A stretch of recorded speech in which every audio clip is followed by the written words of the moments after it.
All right, Second Kings 13. We have in this chapter desperate desperate times. In Ecclesiastes, we have this idea of everyone lives with frustrations under the sun. And so all people under the sun have desperate times. You may have heard a couple expressions about desperate times, and it goes something like this: there are no atheists in foxholes. Or, as long as there are final exams, there will always be prayer in public schools. So, with desperate times comes, I have no more resources, so I have to connect to God, or I have to find God, or I have to go to someone who does know God. Okay. So that's kind of the chapter here of a couple kings that are desperate, and these are the son and grandson of Jehu. Jehu, probably the best of the ungodly. These two, son and grandson, are also not too bad of the ungodly kings. Okay. Remember, Israel, northern Israel has no godly kings, but we have glimpses here of how ungodly people, when they get desperate, they know where to go. And so Um, we don't see them coming to faith, turning from their sin. We see still the connection that gives them the label of ungodly because they're still worshiping those golden calves that Jeroboam set up 100 years earlier. Okay, so if they would turn from that and go to Jerusalem and worship God, like at the same time Joash is king, and true worship has been reestablished after Athaliah is taken out and Jehoiada and Joash are ruling in the South, then we would say, okay, Israel has a chance of going back to God. But they don't. And we haven't seen Elisha in several chapters, probably since chapter 8 of Second Kings. And so we know roughly how long Elisha's ministry is because of the kings that he serves alongside of. We know he is about 10 years or so with Elisha or Elijah. Elijah's taken to heaven, and we know that Elijah serves during Ahab and Jezebel. That's the first time we see him. We have no idea how old he is, and he doesn't serve long after Ahab and Jezebel are off, or Ahab is off the scene. Uh, Elijah's taken to heaven. Okay, and so we'll get to probably the part of Second Kings 13 that talks about a similar statement as when Elijah was taken to heaven. So, when it comes to desperate times, um, a weakness that we all may have is we don't always know that we desperately need God. We know as believers that we need God, and in desperate times, we know, oh, yeah, I got to go back to God. But we don't always know that we desperately need Him. And so these kings are in desperate situations here. Joash is ruling in the south, and he's ruling for 40 years, and that was roughly when 6, 7 years into Jehu's reign. So Joash rules for 20 or so years of Jehu, Jehu's son, and then Jehu's grandson, and Joash is ruling. And we looked at Jehu's or Joash's life in the south, and so we're going back to the north and seeing a couple, son and grandson of Jehu, and then Elisha is mentioned here in the middle of our chapter. So, Second Kings 13 in verse 1. In the 23rd year of Joash, the son of Ahaziah, king of Judah, Jehoahaz, the son of Jehu, began to reign over Israel in Samaria, and he reigned 17 years. And he did what was evil in the sight of the Lord, and followed the sins of Jeroboam, the son of Nebat, which he made Israel to sin. He did not depart from them. Okay. So this gives him the ungodly or the evil label. At the beginning of his reign, he's ruling for 17 years. And the anger of the Lord was kindled against Israel because Jehu doesn't turn from Jeroboam's sin, and now his son doesn't turn from Jeroboam's sin either. And verse 3, and the anger of the Lord was kindled against Israel, and he gave them continually into the hand of Hazael, king of Syria, in the hand of Ben-Hadad, the son of Hazael. And Hazael is the anointed by Elisha, the king of Syria. Syria and northern Israel are in constant warfare for a couple generations of kings. And we're in 2 Kings 13.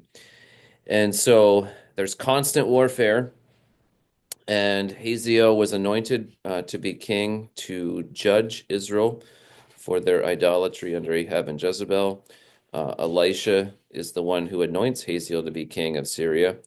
And then his son, Ben-Hadad. Interesting that Hazael the king names his son, maybe he was already named, Ben-Hadad, which is the name of the king that Hazael killed to become king, Ben-Hadad. So don't get confused. There's a Ben-Hadad before Hazael, there's a Ben-Hadad after Hazael, and they're not even in the same family. And so just it may have been a title, it may have just been a really um, popular name or whatever for whatever reason. So Hazael is king, and he is fighting against. Remember, he also fights against Joash that we saw last week, and so a powerful king of Syria, and he's winning against Israel. Then, as he is constantly beating Israel, this goes into our theme of desperate times. Then Jehoahaz sought the favor of the Lord, and the Lord listened to him. This is unique. During Ahab and Jezebel and Ahab's two sons, they're not seeking the Lord. As far as we can tell, Jehu, Jehoahaz's dad, doesn't seek the favor of the Lord. But this is unique in Israel's history, northern tribes of Israel, that they have a king who is seeking the favor. Why? Because he's in desperate situation, and we'll see how desperate it tells us a little bit later. But he seeks the favor of the Lord or God's grace, and the Lord listens to him. For he, the Lord, saw the oppression of Israel, how the king of Syria oppressed them. Remember what Elisha said when he anointed Hazael? You're going to treat Israel so poorly that it caused Elisha to weep as he anointed Hazael to be king. So God's grace is seen, or God's grace is through God himself during desperate times. This is verses 1 to 13. And God allows us, like Jehoahaz at times, to rebel and bring us to desperately need him. And God's glory is on display. How do we see God's glory here in verse 3? It's by his anger. Does God's anger, we often think of anger as always a negative thing. But anytime we see what God is doing, it's not a negative thing. It's positive. So here, and when Jesus cleanses the temple, his anger is a positive thing. So God never makes mistakes. And so God displays his glory, and his glory at times we think, oh, that's only good things, or that's only his goodness, or his grace, or his mercy, or his compassion, or love. Here it's his anger. Okay. And so God's glory is displayed in his anger and his giving them, which is God's grace. God is giving them something that only God can do. He is giving them continually into the hand of Hazael. And why? Because they are still following these golden cows and not the true, not the true God or the way he wanted to be worshiped. So God's glory is on display in the form of anger and judgment when man rebels. But he brings that rebel king, Jehoahaz, son of Jehu, to his knees in verse 4, and he is now seeking the favor of the Lord, and God listens to him. And he knew how Israel was oppressed. It sounds like during the time of Judges, or even the time that the Israelites are oppressed in Egypt, and they cry out to the Lord, and God hears and God sees. So how do we see God's glory display? Well, God listens, he sees, and he knows what his people are facing. God always knows what his people are facing. God always sees us, and he is waiting at times, in desperate times, for us to seek him. Okay? And so we can learn this even from an ungodly king. We can learn Do we have to wait till desperate times to seek him? Well, no, we're at a prayer meeting right now. And so part of our prayer meeting is we're seeking God's help, even if we're not in desperate times, because this is how we walk with the Lord. But know that when we seek him, that he will listen, he will see, he will know, because we are his people. He know what we're going through and what causes us to be desperate. So that's seeking God. Then verses 5 to 13 is seeing God work. Verse 5, therefore the Lord gave. Anytime the Lord is giving, that's his grace. The Lord gave Israel a savior so that they escaped from the hand of the Syrians, and the people of Israel lived in their homes as formerly. Now there is ideas as to who this savior is, and what we know is we don't know. All right.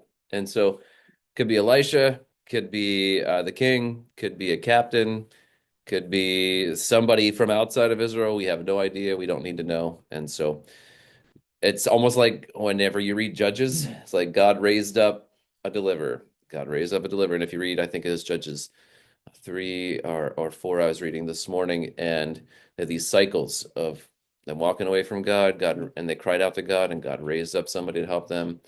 They went away from God, and God raised up somebody else to help them. So that's what happens here, that God is helping the nation of Israel in a way that they are delivered. They are going back to their homes, so they must have been almost like refugees outside of their towns, their villages, their cities. And so they have such relief from the Syrians that they're able to go back to their homes as formerly, it says in verse 5. Nevertheless, okay, they have some relief, but they did not depart from the sins of the house of Jeroboam, which he made Israel to sin, but walked in. This is 100 years earlier, Jeroboam, more than 100 years, and they're still following. They're following Jehu. They're following Jehu's son, and he's walking in these sins. And the Asherah, which was an idol, also remained in Samaria. Okay, so they're worshiping God the wrong way. That's Jeroboam's sin, and they're worshiping a false god. I think that's the Asherah, similar to the nations around them. All right, so God gives his people what they seek, which was relief, but in getting relief, they don't fully follow him. Now, verses 7 to 9. For there was not left to Jehoahaz. Okay, so showing us how desperate it really was. Here is Jehoahaz's army. He has an army of no more than 50 horsemen and 10 chariots and 10,000 footmen. To give us some perspective, this is similar in size to the army that Ahab had whenever he had, I think, 7,000 and just a few horses, a few chariots. Ahab had a chariot. That's how he died. And his son had a chariot. He died, but very, very few resources. Nothing like Jehoshaphat's army of 1.1 million man army. Similar time as this. And so the nation of Israel is militarily extremely weak. And how did they get to this place? Verse 7, for the king of Syria had destroyed them and made them like the dust at threshing. Like the ungodly are not so, like we saw last week, Psalm 1:4. Ungodly are not so, we're like the wind, chaff that the wind drives away.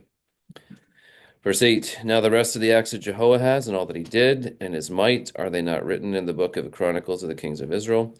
So yeah, they have a small army, but there is some relief. There is some victory that Jehoahaz has, and we don't know to the extent, other than some general comments here about how they turned back to God a little bit, and God gave them a little bit of relief, but they have a little army. And verse 9, so Jehoahaz slept with his fathers, and they buried him in Samaria, and Joash his son reigns in his place. Now this is where it gets even more confusing. There's a Joash in the north, while Joash is ruling in the south.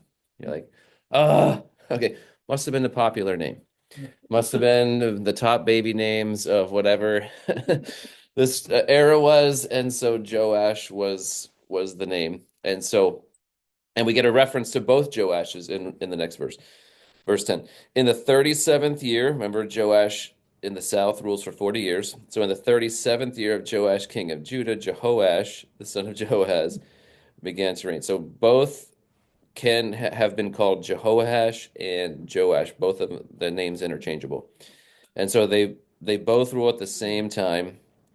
And so now we've got two Joashes ruling. But Joash in the south has ruled during Jehu, Jehu's son, who is Jehoahaz, and now Jehu's grandson, which is also named Joash. Okay.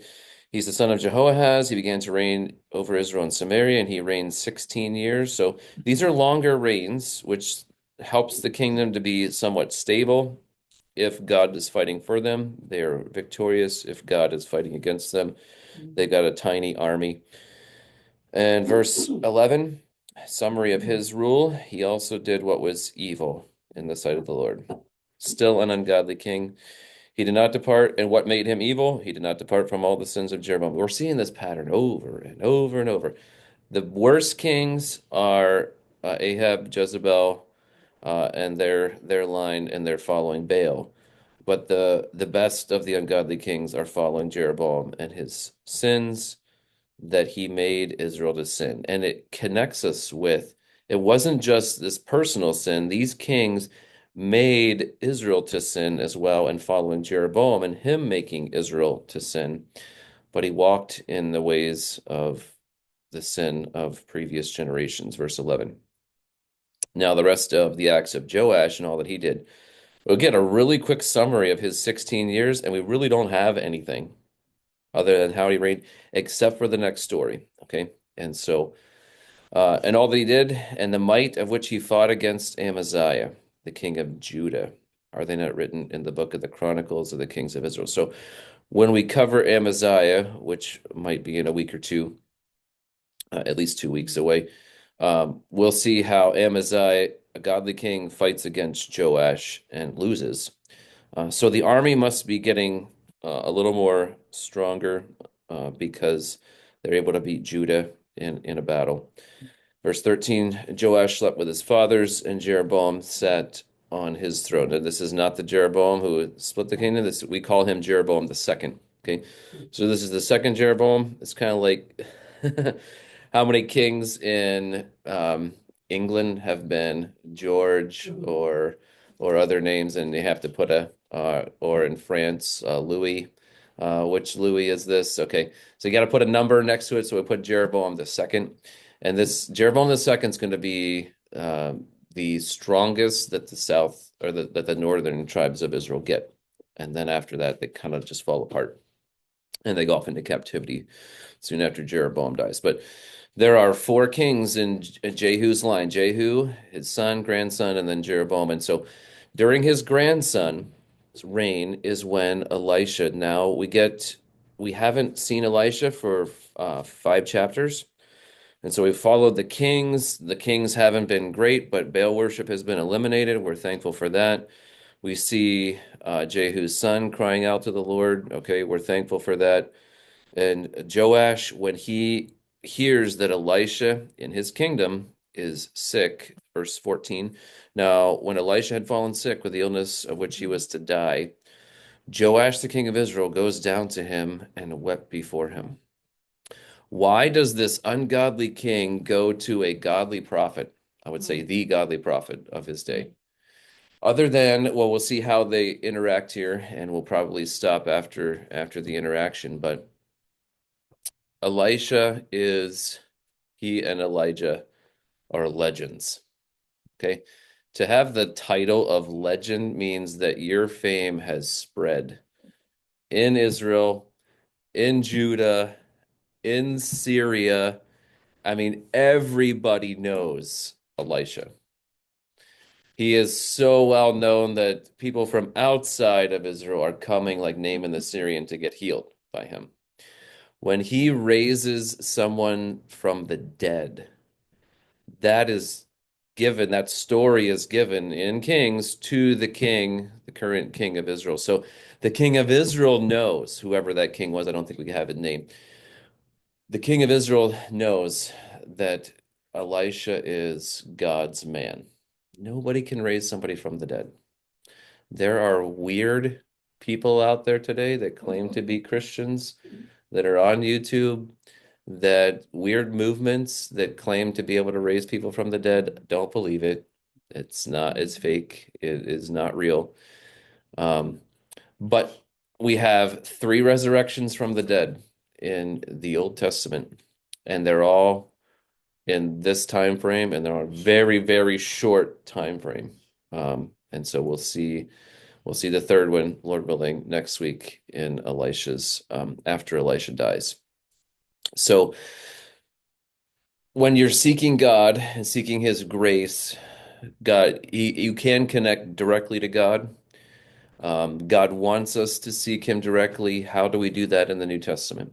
Well, it's through our Savior, Jesus Christ. He wants us to point other people to Christ, and we don't have to go to a priest. You don't have to confess your sin to a priest or me or anyone else. There is one mediator between God and man. That's very clear in the New Testament. And when we seek and we find God through Christ, we must be taught to obey everything that Christ teaches. And so, from seeking God by yourself to seeking God through other godly people is how this chapter is laid out. And so, in the New Testament, what does God want us to seek God by ourselves? Yes. And when we find God, He wants us, as we've seen in Ephesians, to be connected to a local church. And in a faithful church, we're going to help each other to grow. And if we obey in the Great Commission, the last part of the Great Commission is that we'll be taught to observe everything or to obey everything that Christ teaches. Okay. And so, unfortunately, what we don't see with Jehu, his son, or his grandson is that they're going to Elisha and say, how can we turn from the sins of Jeroboam, who has made Israel to sin and has his lineage is done, Baasha's line is done, Ahab's line is done, Jehu's line, well, it's going to be done after Joash, his son, rules. How do we avoid this? How do we go back to God? And they don't do that. They keep following the sins, the traditions. And so, but they have God's truth. They have God's man living in the midst of them. And so when Elisha comes time to die, and he probably is a prophet for over 50 years, if we could trace. He started following Elijah during Ahab's reign, Ahab's son's reign, Jehu's reign, Jehu's grandson or son's reign, and now this is Jehu's grandson. And we can trace how many kings and how long they ruled to see Elisha's been around for a long time. And his fame is spread. And he is clearly, obviously, God is for him. He has the connection of God. Like Elijah did, he serves for much longer than Elijah served. And so God gives grace as God connects a leader to himself directly, but now it's God gives grace through his leader during desperate times. Okay. So Joash takes over the kingdom from his father, inherits a small army, and it's probably getting stronger. But if you knew that Elisha was in your kingdom, and he obviously was God's man, and his time was coming to die, you would want to be there. All right, so that's what we have in verse 14. Now, when Elisha had fallen sick with the illness of which he was to die, Joash, king of Israel, went down to him and wept before him. So this is God's obvious, faithful servant. And the ungodly king knows who is God's leader. Even though he's not following Elisha, he's probably not influenced much by Elijah. He does probably want some help from Elisha before Elisha goes. So that's why he goes there. And notice what he says. My father, the chariots of Israel and its horsemen. And you first read that, you're like, I've heard that before. That's an exact quote. Do you know who quoted that? Do you know who said that first? The original, that's Elisha says this. When do you think Elisha said that? The exact time that he sees Elijah being taken by the chariots and its horsemen. And these are God's chariots, God's horsemen. So I'm going to assume that Elisha tells the story of Elijah being taken to heaven. And this quote is maybe memorized. It's memorized by this ungodly king who that incident happened decades and decades earlier. So why does an ungodly king say the same thing to Elisha that Elisha said when Elijah was being taken to heaven? All right, couple ideas. You may have others. Um, Couple things. Why does Elisha say that to Elijah? Now, it's probably not the same thing because does this king see the heavens opened up and Elisha getting ready to be taken by a fire? No, Elisha's going to die. And he's going to die from this sickness.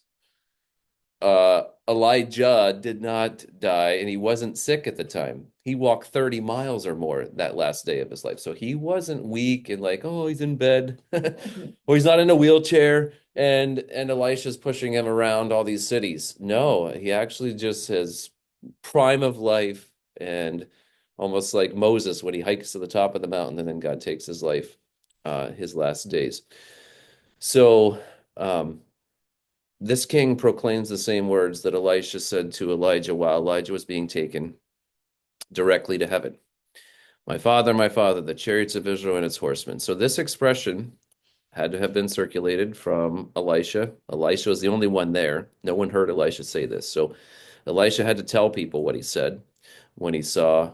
And how, I mean, if you got to see someone being taken to heaven in fiery chariots, would you want to hear that directly from Elisha? Like, hey, Elisha, tell me that story again. You have Elisha over for dinner. Hey, tell my kids that story. My grandkids are here. Hey, tell my grandkids that story. You'd want to hear it. It would be circulated. This is unique, right? So it has been circulated. And so it was likely an honor. It was an honor for Elijah to be taken to heaven that way. People knew, godly people, the sons of the prophets, and Elisha and Elijah knew that this is Elijah's last day. And that's why Elisha said, I'm not leaving you. I'm not leaving you. I'm staying here. And when and he asked for that double portion. Okay, that's going to come up next week.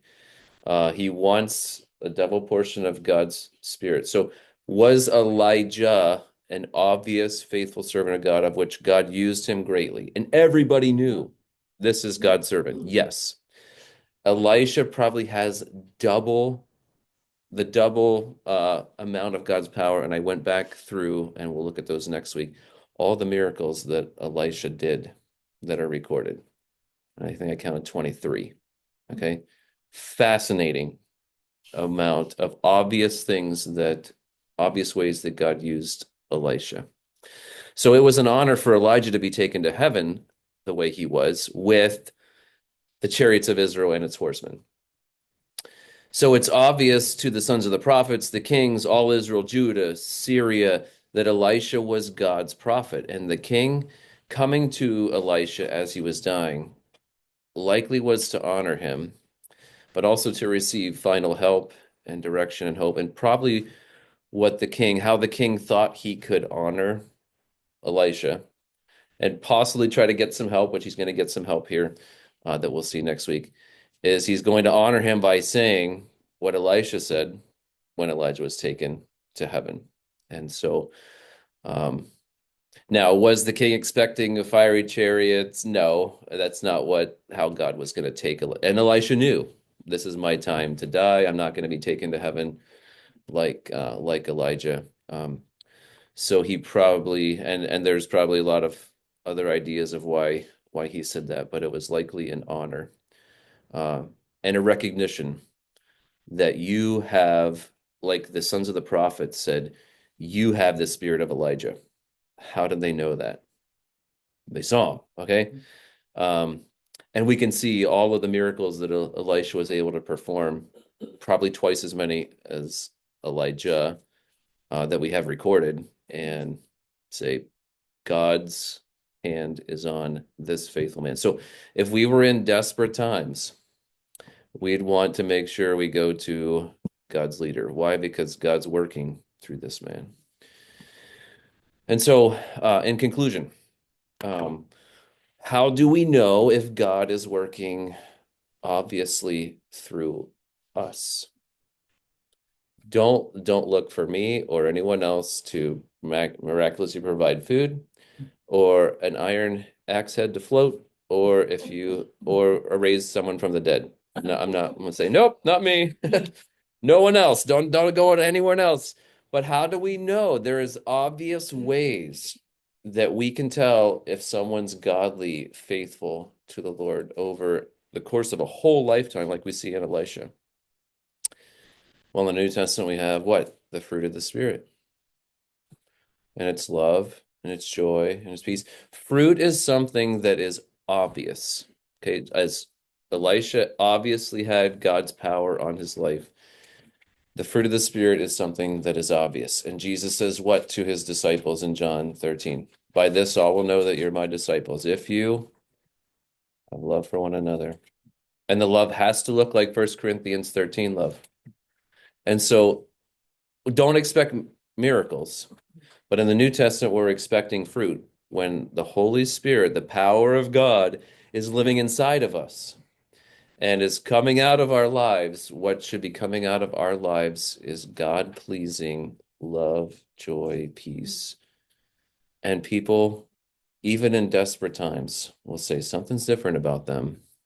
And if when it's our time to go, they might want to come and honor us like they did Elisha. And may we glorify God up until even the day that God takes us home, like God was able to use